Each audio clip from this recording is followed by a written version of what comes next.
Senator Cotton.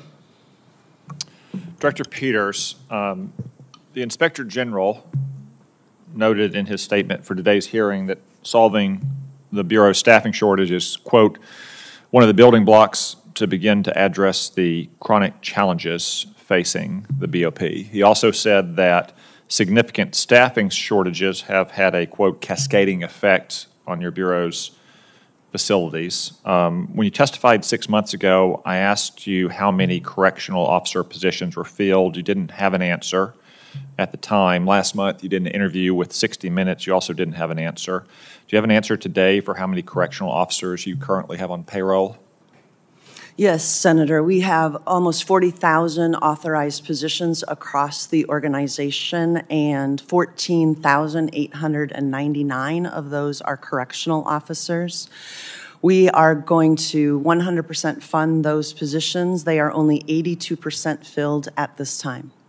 14,899 are correctional officers. Yes, correctional officers, the individuals that you would think in your mind are on the units safeguarding our adults in custody. And you said 40,000. That's your total personnel, right? That's our total. What are you authorized and funded for by Congress for correctional officers? For correctional officers, we are authorized at that 14,899 number, and it's 100% funded.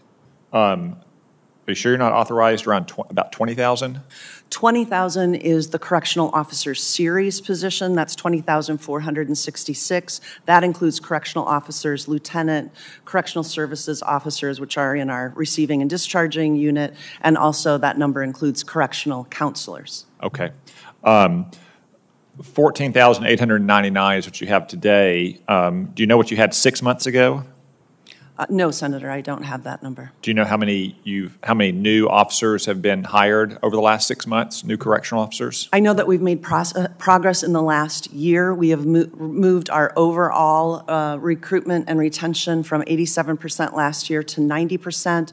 We moved our correctional officer fill from the 70s into about 82% now. Okay. In 2022, the Congress passed a law requiring that your employees spend 90% of their time on their primary responsibility. So a correctional officer spends 90% of his time being a correctional officer. An HVAC technician spends 90% of his time doing HVAC work. The Bureau hasn't complied with that law, to my knowledge. 6 months ago when you were here, I asked how much time your employees are spending on average on their primary responsibility. You didn't have an answer. Do you have an answer for that today? I do, Senator, and it's different in every institution. In some of our institutions, we'll take USP Thompson right now because we've been able to lower the lower the mission. We needed fewer employees, and so we're not relying on augmentation and overtime. When you look at Brooklyn, we are relying on it substantially because of the lack of staffing. Many of my officers are working 16 hours regularly, and we're having to engage in augmentation on a daily basis at that institution, which, as you well know, while those psychologists or teachers, whomever is being augmented, is fully trained and prepared to do that work, it also means that they're not able to do their current job, as you're alluding to. Yeah.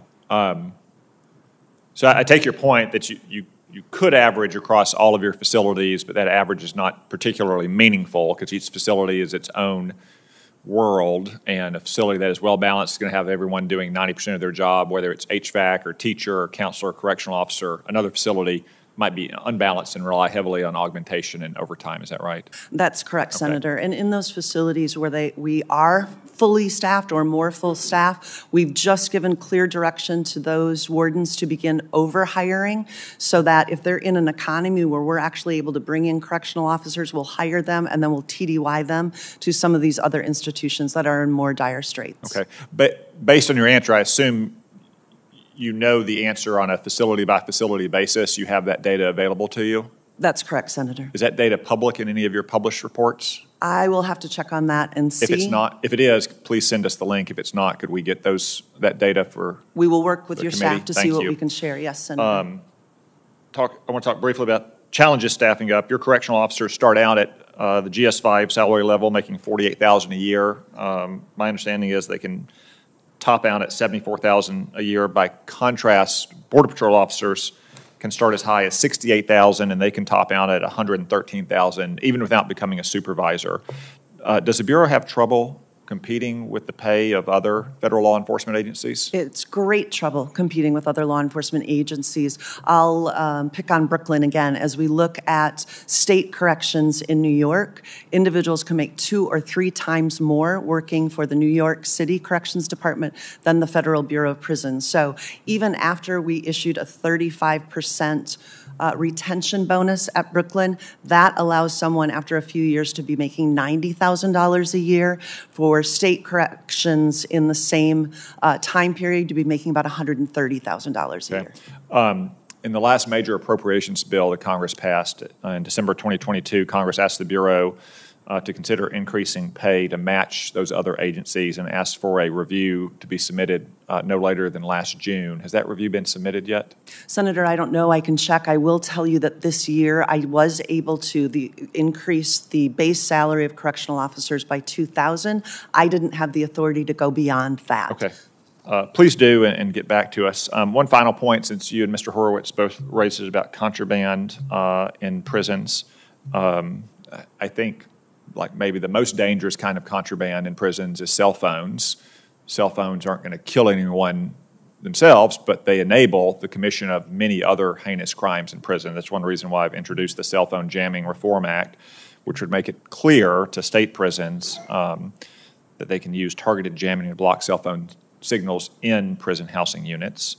We've had some resistance from the telecom industry. I wish they would come to their senses on this issue. But Ms. Peters, have you conducted pilot programs in your facilities on microjamming and managed access systems?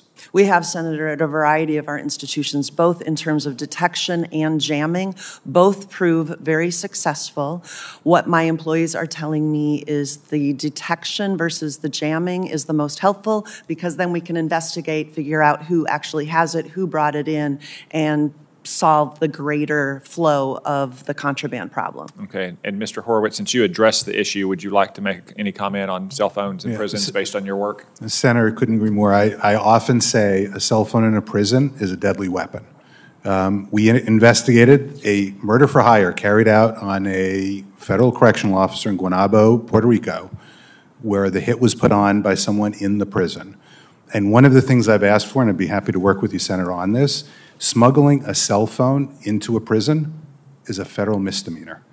It's not a felony. And that, I was surprised by that, frankly. Having been an AUSA for many years, I assumed, of course, it had to be a felony. It isn't.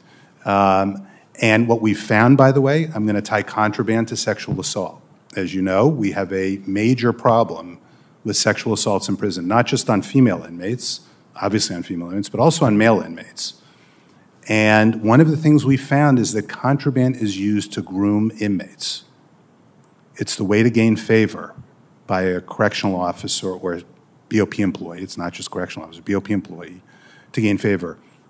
We prosecuted a chaplain in a federal facility in New Hampshire for bringing in contraband, cell phones, and other items. So that is something, we shouldn't have to make the bribery case, which is what we have to do to bring the felony charge, as you know as a former prosecutor. That's what we strive to do. But finding the person with the contraband, it's a lot easier to make those cases. We get a lot more prosecuted and get a lot of the very small fraction of BOP staff who are engaged in misconduct out. Because the other thing I know, I met with President White the other day.